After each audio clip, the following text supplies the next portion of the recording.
Oh, selamat pagi Pak. Pertama-tama izinkan saya memperkenalkan diri. Saya Salwa Naila dari Universitas Negeri Jakarta, dari Prodi Usaha Perjalanan Wisata. Saya berbicara dengan Bapak siapa? Kalau saya dengan Agen Fahri, saya sebagai edukator dari Musim Tekstil. Salam kenal Bapak Fahri. Saya izin mewawancarai Bapak ya untuk proyek UAS saya. Jadi, saya ingin menanyakan apa sih visi misi dari Museum Tekstil ini? Oke, visinya adalah melestarikan berbagai kebudayaan khususnya tekstil untuk para generasi muda. Karena Indonesia itu kaya akan budaya tekstilnya. Yang kita tahu, tekstil itu cuma hanya batik secara garis besar, secara awam. Tapi di Indonesia itu banyak budaya tekstilnya.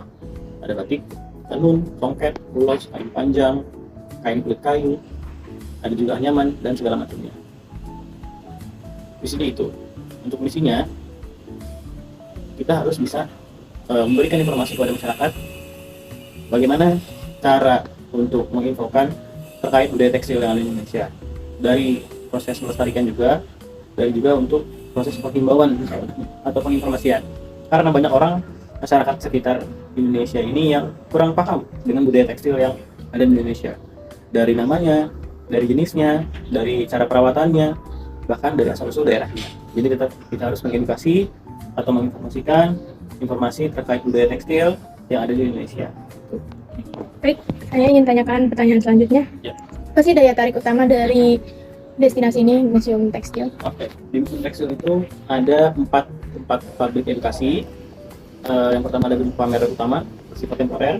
Terus gedung pameran kedua, pameran tetap. Dan ada taman pewarna alam.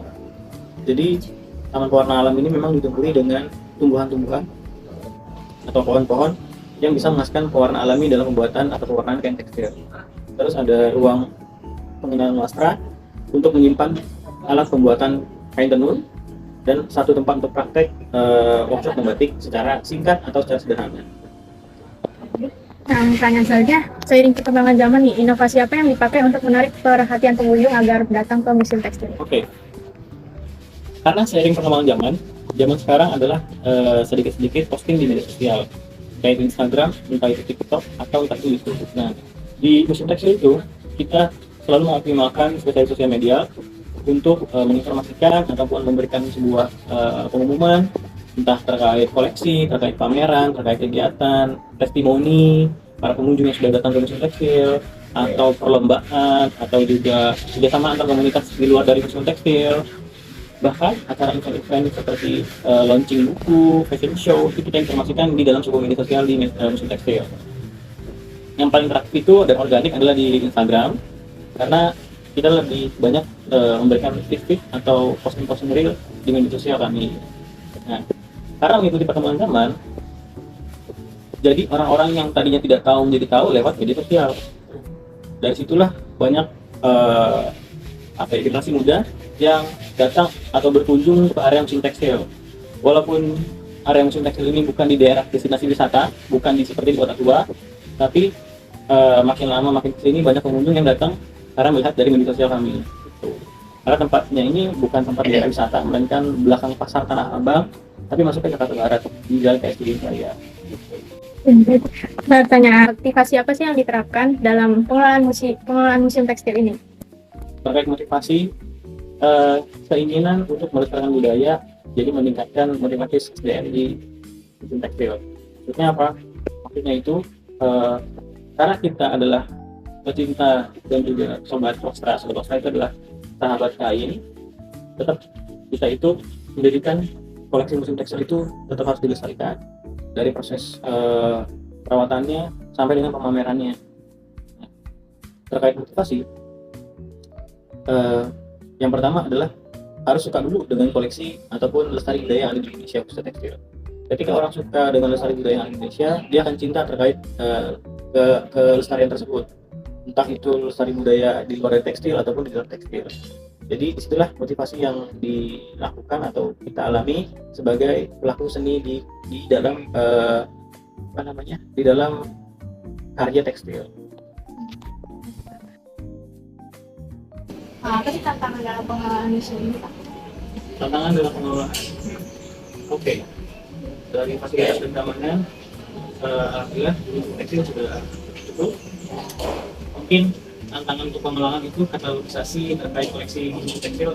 Jadi adanya misinformasi atau data kurang lengkap karena tekstil itu banyak usia yang sudah tua, dan salah satu fun fact, pengrajin tekstil itu jarang mencantumkan secara detail kayak nomor pembuatan, suatu daerah, nama aslinya, atau ini asli atau replika. Lalu koleksi ini didapatkan dari mana segala macam.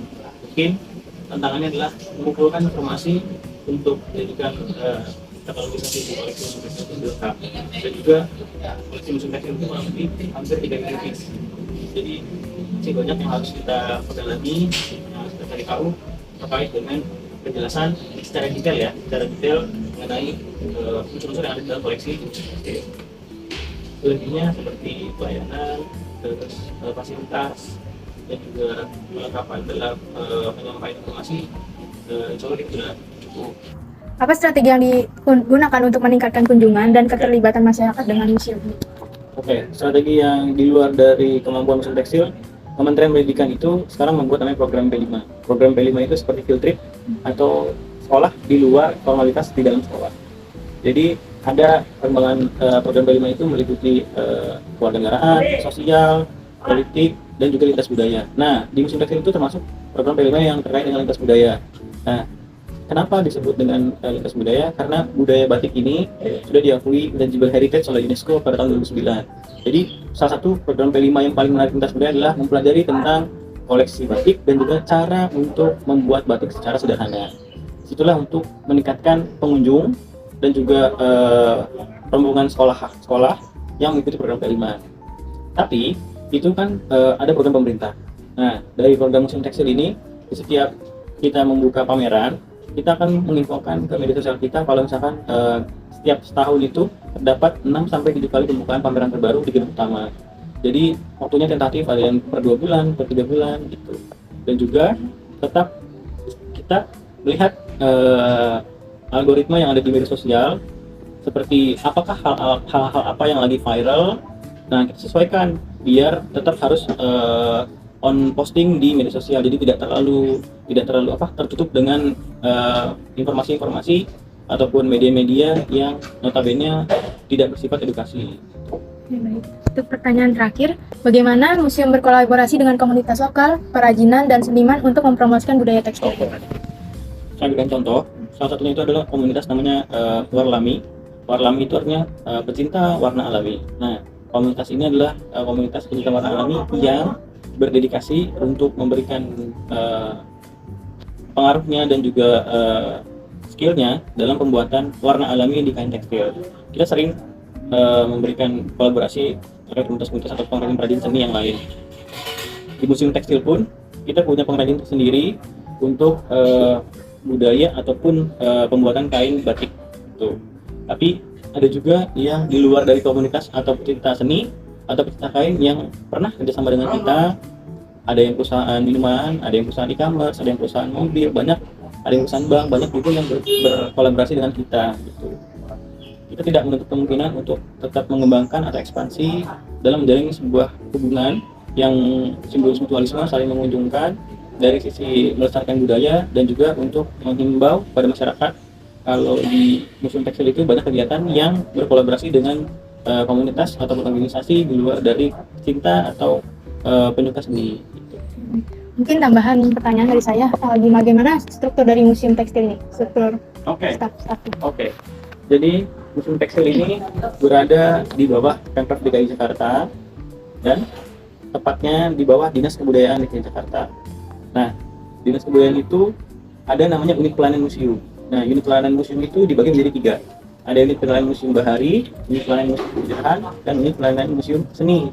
Nah, di unit pelayanan museum seni itu ada satu kepala museum yang menaungi 3 museum terpisah. Yang pertama Museum Seni Keramik di Kota Tua, dan Museum Wayang di Kota Tua, dan Museum Tekstil di KS Tubun Raya. Nah, jadi strukturnya itu 3 museum dikepalai dengan satu kepala unit pelayanan museum.